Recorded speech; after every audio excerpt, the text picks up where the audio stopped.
Эмомали Рахмон прибыл в Москву с официальным визитом. Михаил Воскресенский. Президента Таджикистана Эмомали Рахмона в аэропорту Москвы приветствовал почетный караул, который исполнил гимны двух стран. Душанбе, 16 апр. Спутник. Президент Таджикистана Эмомали Рахмон прибыл в Россию с официальным визитом, передает корреспондент РИА Новости. Президент России Путин и президент Таджикистана Рахмон. Эксперты предсказали, что Рахмон захочет обсудить с Путиным в Москве. Самолет лидера приземлился в столичном аэропорту Внуково-2. У трапа Рахмона встречали статс-секретарь, замминистра иностранных дел России Григорий Карасин, посол Таджикистана в Москве Имамуддин Сатаров, посол России в Таджикистане Игорь Ликин-Фролов, директор департамента госпротокола МИД РФ Игорь Багдашев.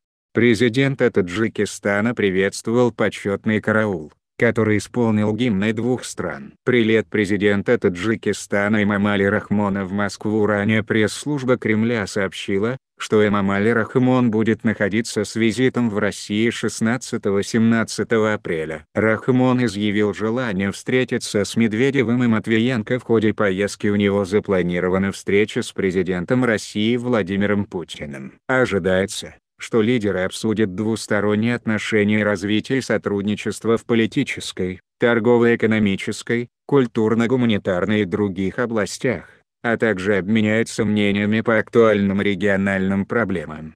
Кроме того, как ранее сообщило Министерство экономического развития и торговли Таджикистана, в рамках визита в Москве пройдет 7-я конференция по межрегиональному сотрудничеству России и Таджикистана.